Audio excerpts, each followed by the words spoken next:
Hey, what's good, everybody? Welcome to another live session with the Hype Magazine. I'm your editor-in-chief, Jerry Doby, and today, got to tell you, we set you up if you're movie buffs and if you're history buffs. I have a subject matter expert on the matter of war.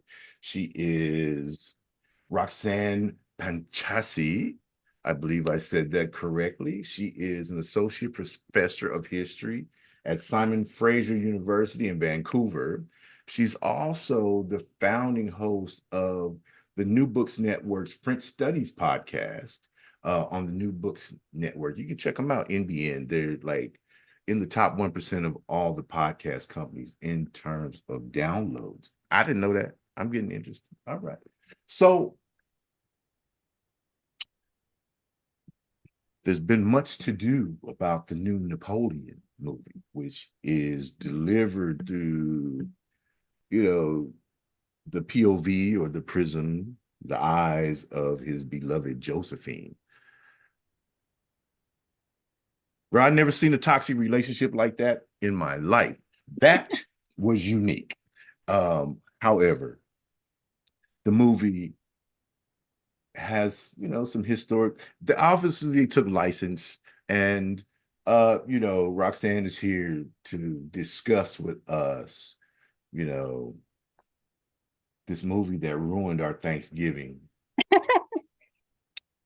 and talk to us about the historical inaccuracies and why the movie itself is as much a failure as the Battle of Waterloo. This is going to be cool. So, well-versed professor in military history surrounding the 19th and 20th century France. That's your specialty, is that France, what yeah, I understand? You're the author of Future Tense, The Culture of Anticipation in France Between the Wars.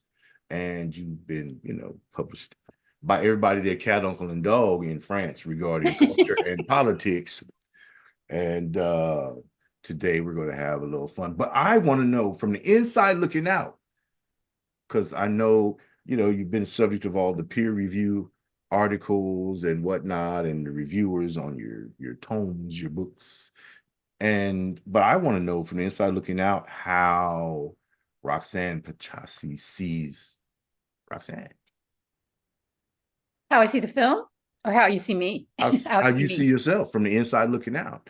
Oh, What wow. makes one get into this? Why does a woman want to study war? That's a really interesting question. So, I mean, I would describe myself as somebody who's like a cultural and political historian who's really interested in military topics. Okay.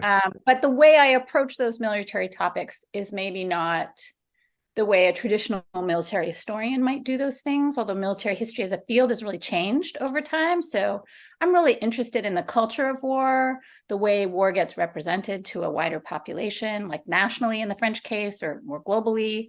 That's the kind of work that I do. So I do work on war. I work on how war affects broader societies, everyday life, the ways that we represent war in things like literature and film and music. So yeah, I'm really interested in that approach to military questions. Along the way, of course, I learn about battles, strategies, weapons, those kinds of things, because you have to pick that kind of stuff up to be a responsible historian on these topics. Right. But I'm not a military expert per se. I'm just interested in the broader impact that war has on a society like French society. Okay. So when you teach your students Mm-hmm.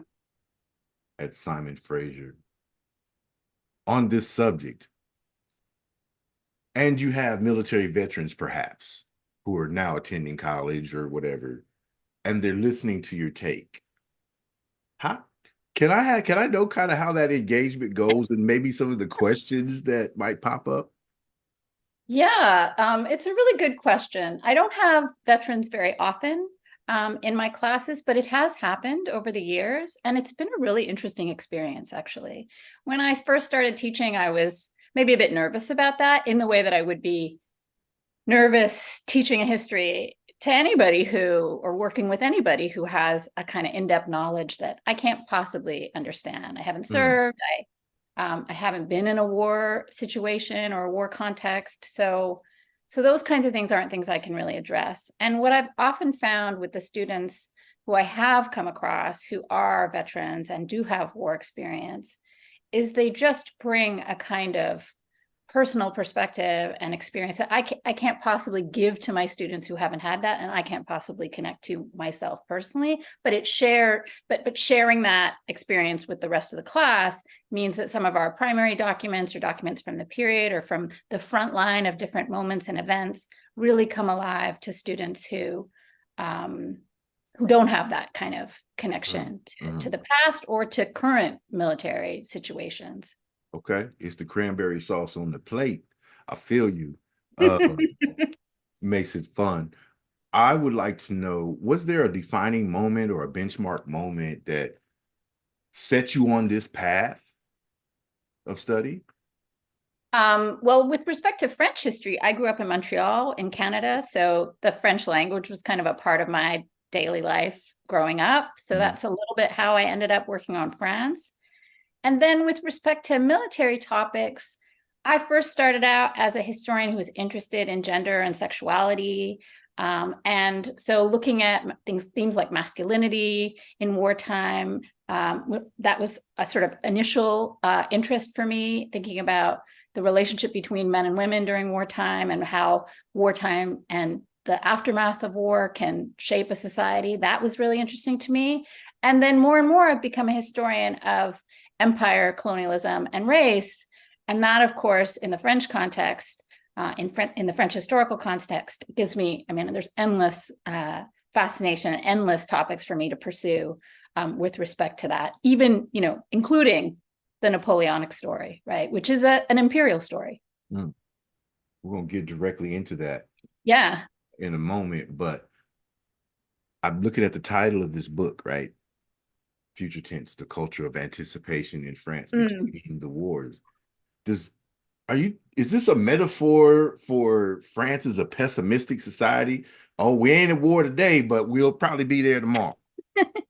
Well, I think a lot of societies, all societies perhaps that have a military and have had experience with war, are always thinking about the next possibility, right? Always preparing in some way or feeling anxious about the next war. And that book is really focused on the 1920s and 30s. So after the First World War, and this war that was a war that France was victorious in some senses, but which really devastated French society and devastated France. So the anticipation of another war that could be an even bigger threat and perhaps even more devastating was something that not just military commanders, but like the whole society is sort of thinking about through the 20s and 30s. So that's a big part of the theme of that book, is thinking about how between two wars, even before there is a Second World War, there are a lot of ideas about the future and the next war that might be coming someday.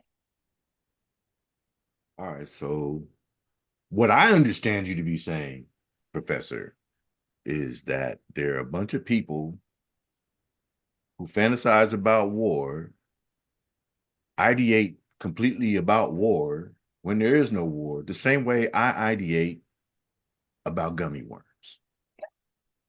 I'm not sure if it's exactly the same, but there certainly is a deep kind of anxiety in French society through the 20s and 30s. There's a relief after the end of the First World War, but there's a lot of trauma that comes in the wake of that war. And it's not unique to French society in the 1920s. We know that wars produce that kind of trauma, not just for the people who serve in the military, but for their families, for the broader society and culture, right, as a whole. So I was really interested in that. I was also interested in the ways that the French society in literature, in culture, the way that people imagine the future. What do they think the future will look like? What do they think it'll feel like? What will their everyday lives be like? And war is a big part of that set of anticipations. Okay. All right. Ridley Scott is, known to be an amazing producer, director, filmmaker. But as most people outside of France or Canada, the French portions of Canada, or in British Columbia, whatever. I'm not a geography person, and I don't want to irritate anybody by not saying it right. But, that portion of North America, that has a French history, you guys maybe have that population, that demographic maybe has a better understanding, a deeper understanding. The same way we talk about George Washington here, I'm sure they talk about Napoleon there and the Napoleonic era. You know what I mean? So I'm coming to you as an outsider Mm. who only knows about Napoleon, what I've read in the books, what portion they've elected to teach uh, in our side of history. And obviously the Battle of Waterloo is like everything that they teach. They don't really get as deep. So as you evaluate not only the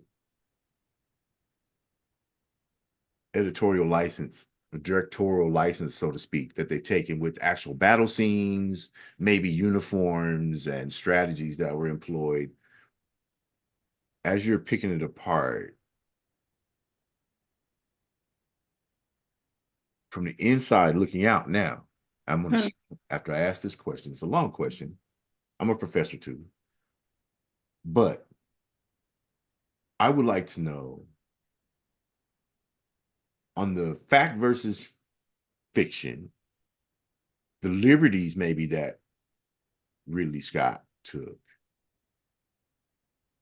address those two things as you see them in the new Napoleon piece.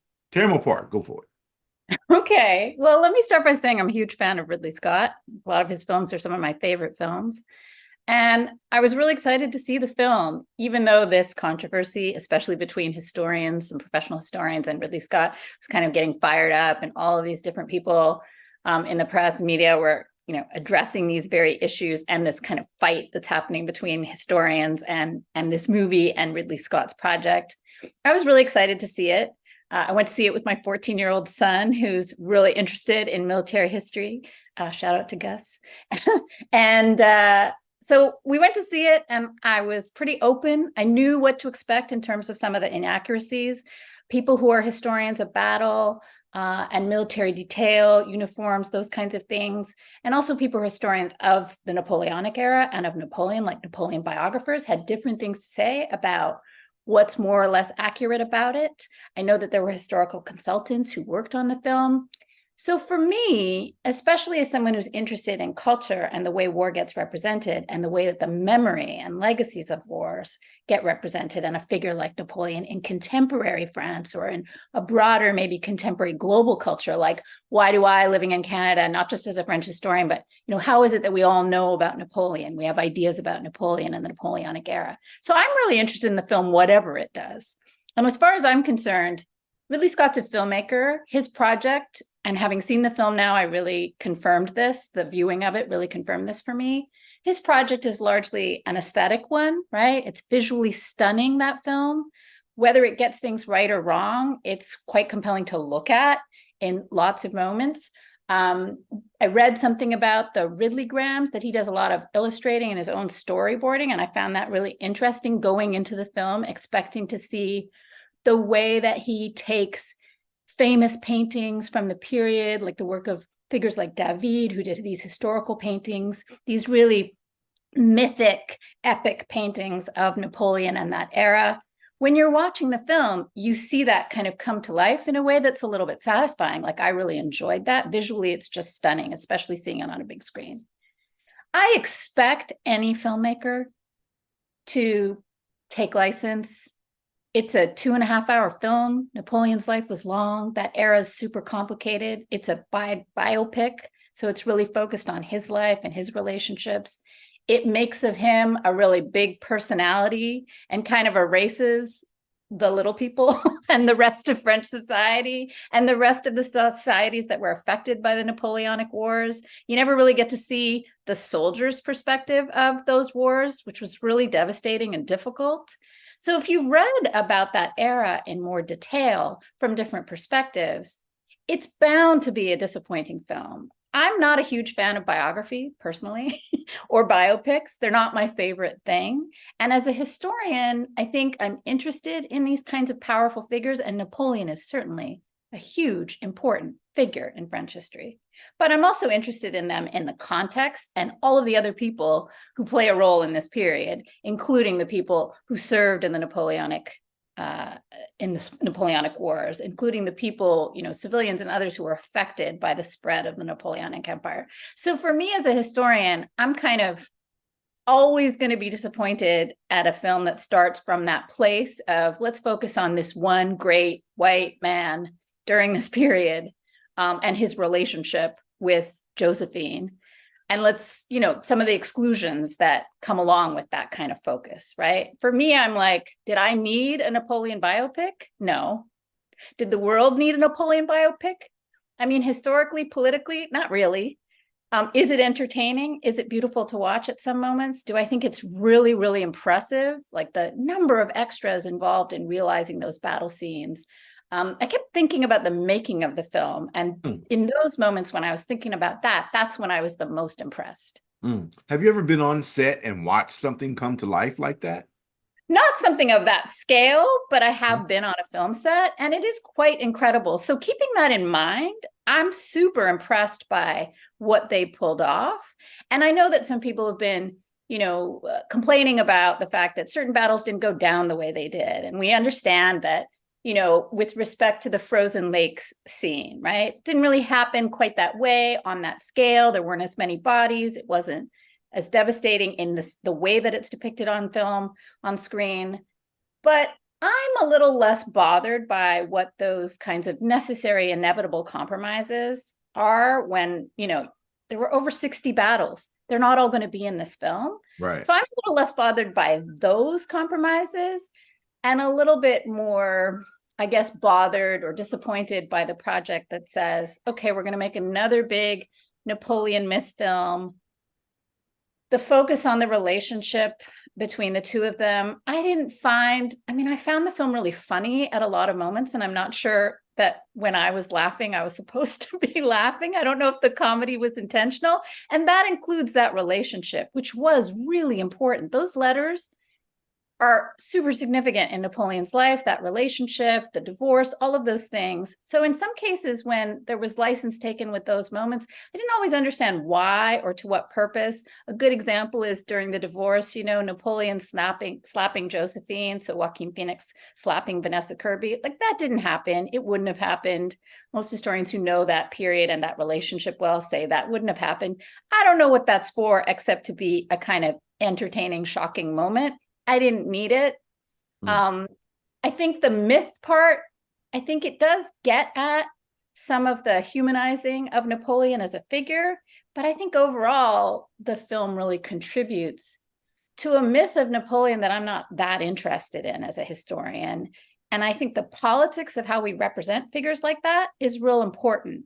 Napoleon was responsible for some terrible things. And you see, it comes across in the battle scenes, the deaths and, the death toll that's there just before the end credits, those kinds of moments it comes across. But a lot of other aspects of his rule and of that regime and of that empire, which wasn't just an empire in Europe, it was a global empire that included enslaved populations and other figures, that aren't represented in the film.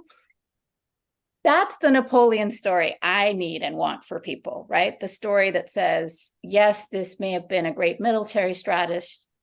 Yes, this was an important figure, but there are a lot of things about that history that we need to know. And I'm not sure we learn any of that from Ridley Scott's film.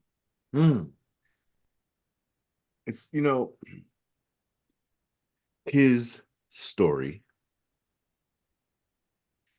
is only as valid as the people who tell the story.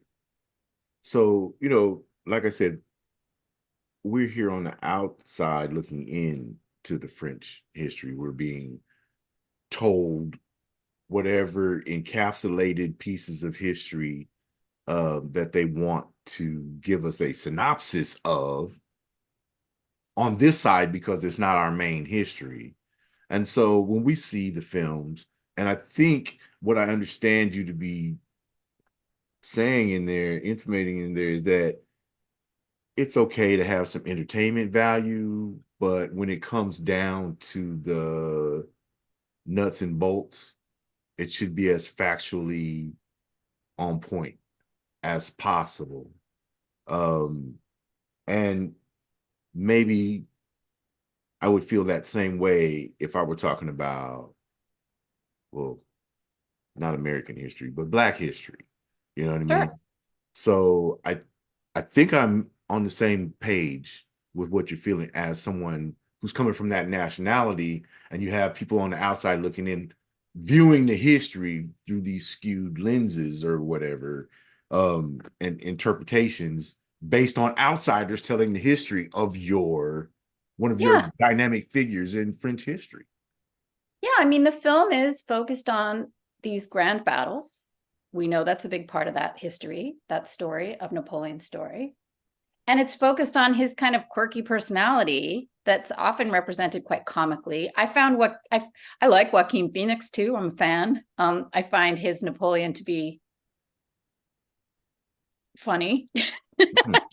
I just cracked up a bunch of times during that film. And the quirky relationship, the suggestions about sexual pathology, the basic instinct moment with Vanessa Kirby, like all of that stuff just made me laugh. And then, what the Napoleonic story boils down to is some politics in there. I think Scott tries to incorporate some of the tensions and different approaches to the revolution and ideas about the Republic, like the kinds of things French historians would certainly care about in terms of the details of that era, politics bigger than just Napoleon.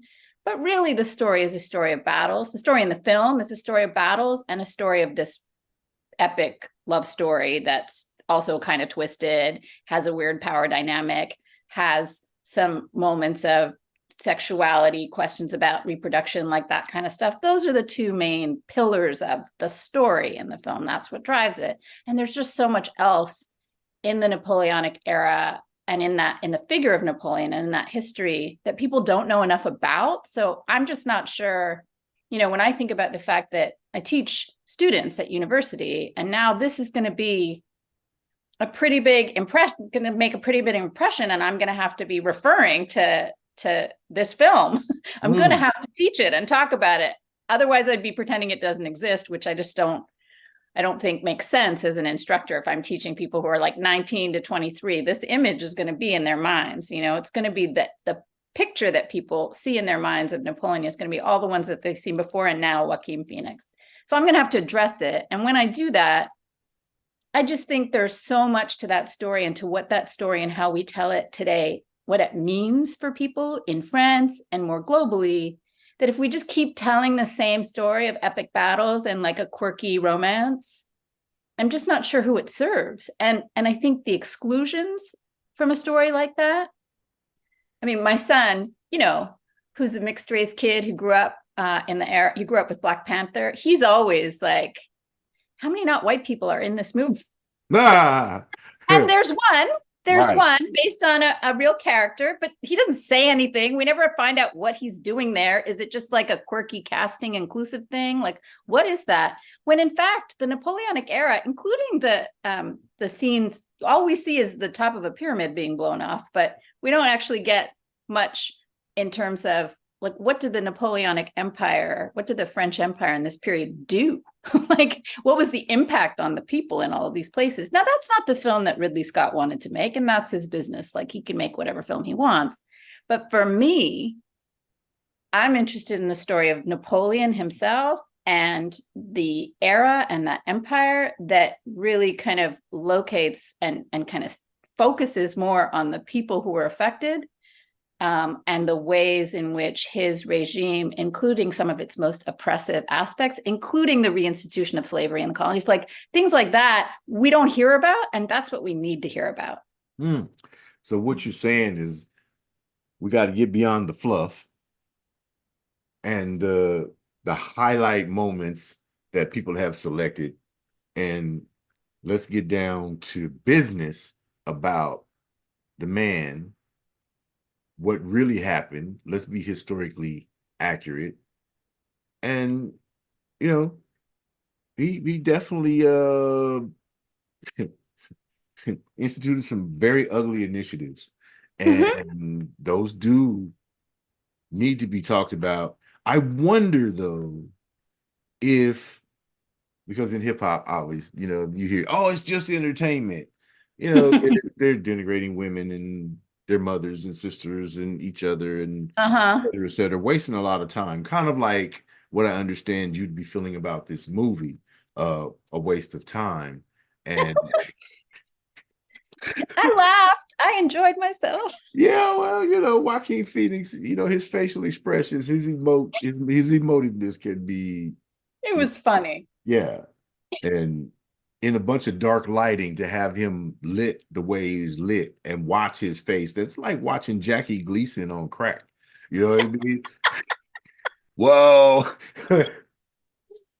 So It says the it, lamb destiny brought him to the lamb chop or something. What is it? It's something yeah, like a destiny in the lamb chop. right. Crazy, crazy. So they took too many liberties from, a cultural perspective. And I respect the fact that, you know, since it's termed a biopic, you know, it does have an additional responsibility to be a little more narrowly focused, um, on the truth or facts as they are known and can be proven. You know, Mhm. it's okay to have, the emotional and entertainment side, but at the same time, it's missing a lot of the men. For me, it is. Yeah. For me, the interesting story about Napoleon and the debates about him in 2023, they go well beyond the material that's covered by the film. I think people who are interested in seeing those battles come to life, or who are just interested in seeing battles come to life on film, on screen, like there are some really satisfying moments. I think there's some really brutal moments in the film. It's really well executed visually, right? Right. And the choreography, all of that is so impressive. And I don't want to take away from any of that, but yeah, I mean, I don't think we learn that much more about those wars and about their impact on people from this film. And I just don't think that was what Scott was about anyway. And then the relationship, I think the same goes for that relationship. I didn't, I've read a bunch of those letters between Napoleon and Josephine. And they are really surprising, especially if what you know of Napoleon is this grand figure in paintings and you know about the story of him as a military strategist.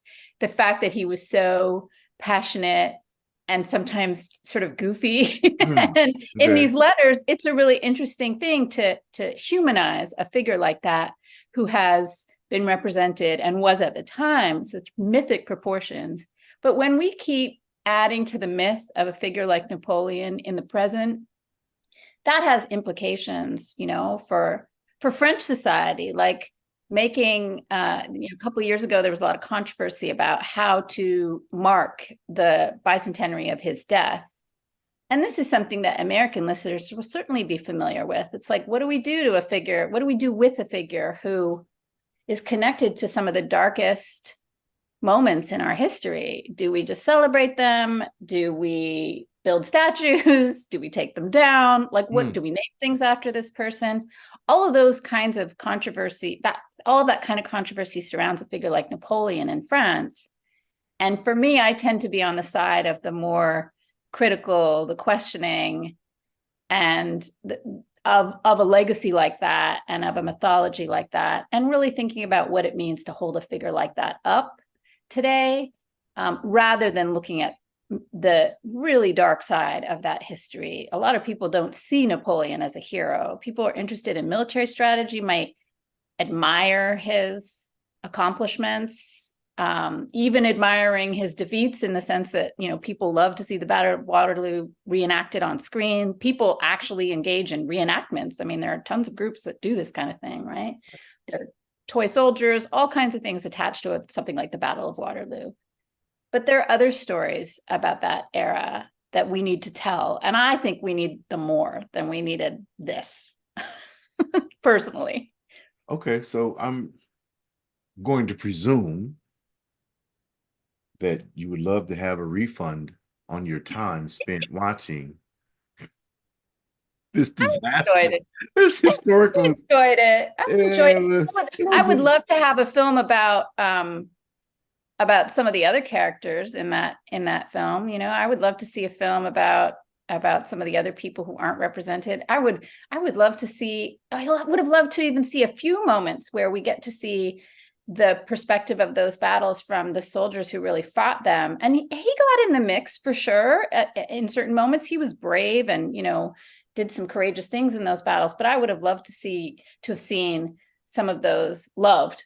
I think it would have been important to have seen some of those scenes and moments from the perspective of like an everyday soldier and what that was like to fight in those wars. Napoleon sitting in his tent eating, I don't know what, a lamb chop that destiny brought him to or whatever. But that's not what the experience of the Napoleonic Wars mm, was like for the people, who participated. The majority, we see them die, but in this kind of spectacular, almost beautiful in its terrible violence way. And that's not the same as learning about, well, you would know this better than me. That's not the same as what war is actually like for soldiers, right?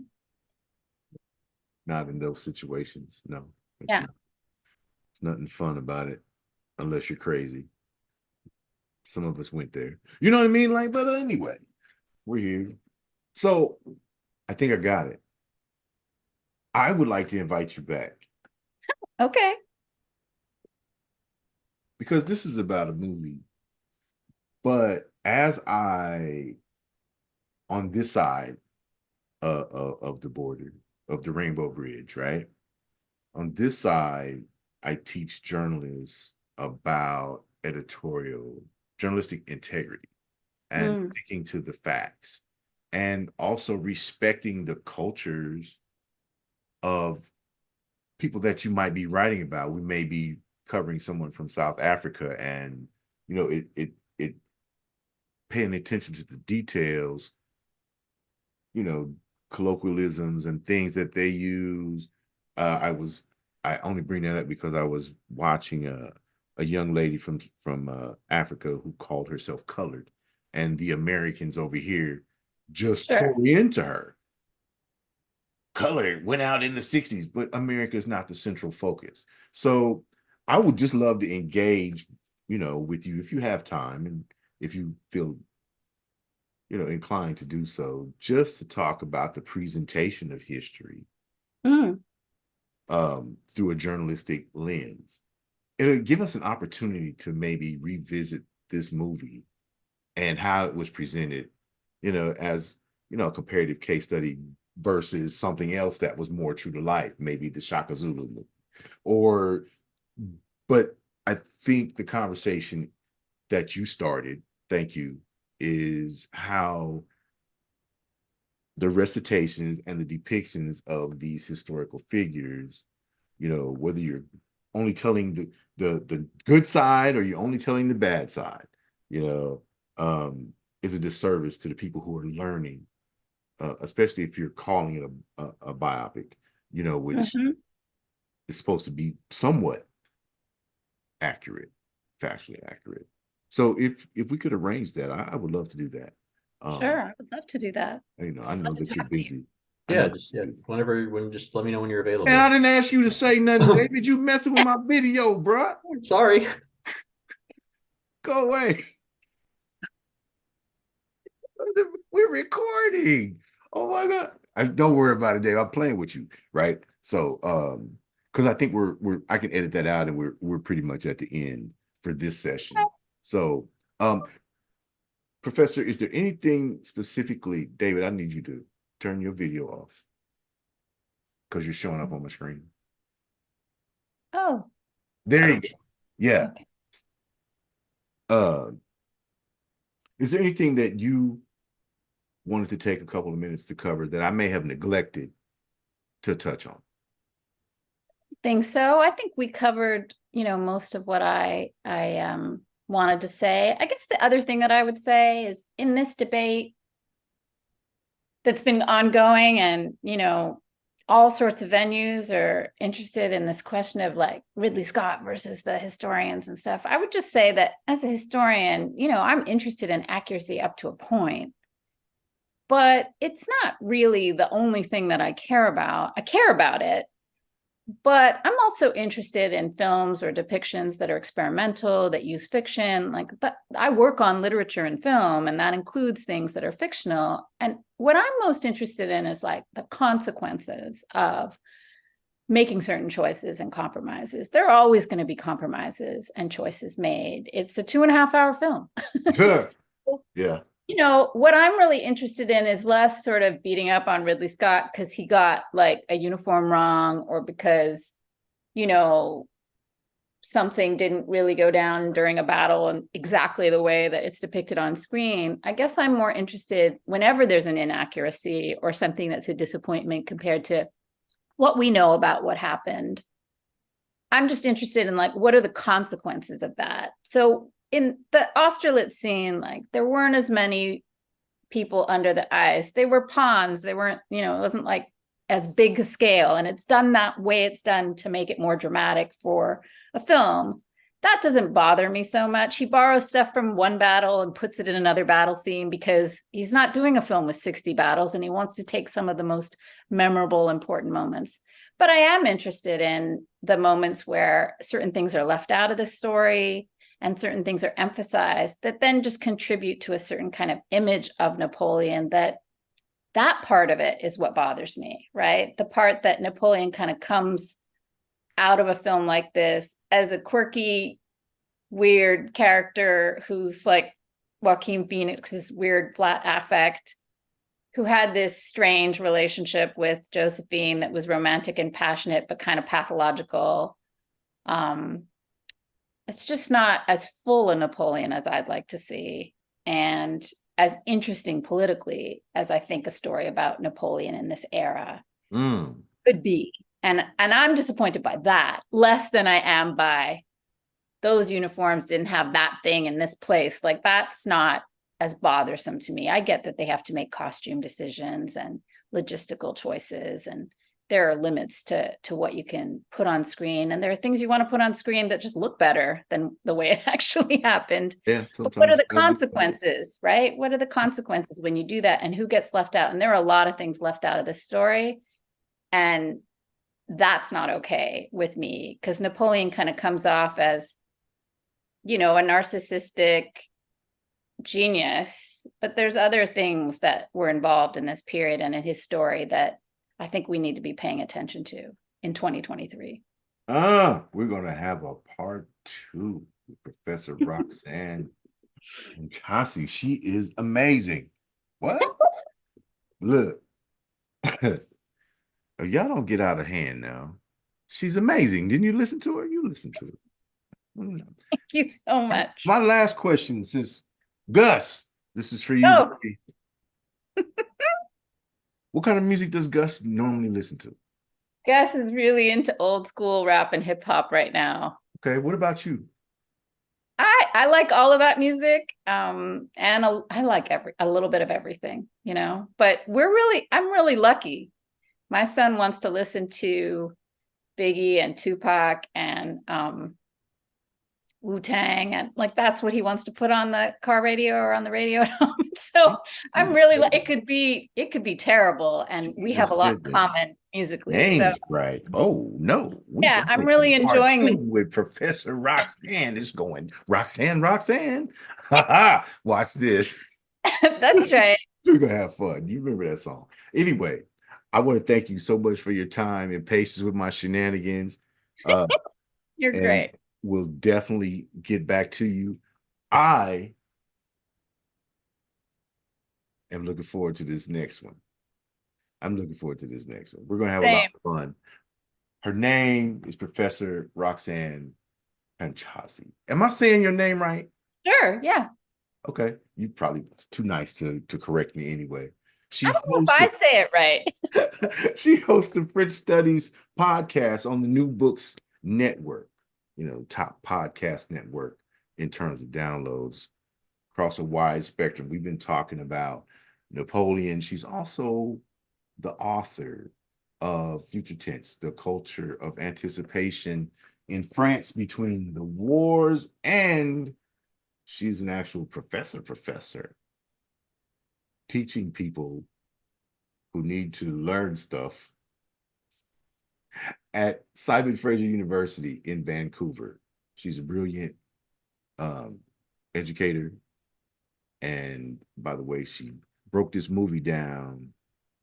I would hate for her to be doing a research project on me, because I don't think there'd be anything that would be unturned.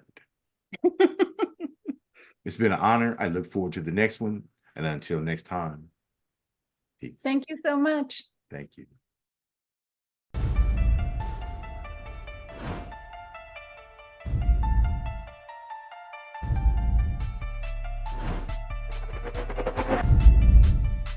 As an artist, we should reflect the time. Why you so talented? Cause I'm black. Why you so amazing? Cause I'm black. It's really important that we build characters so that people understand their story matters. 2 Chainz and I both are just really into good food. And when you know you are royalty, you will only aim in life to be royalty. We're doing it right now. I don't give a damn what they say about me. Yes, I called your ass out. I know I shouldn't be saying this kind of. Shout out to Hype Magazine Network. Shout out to the Hype Magazine Network.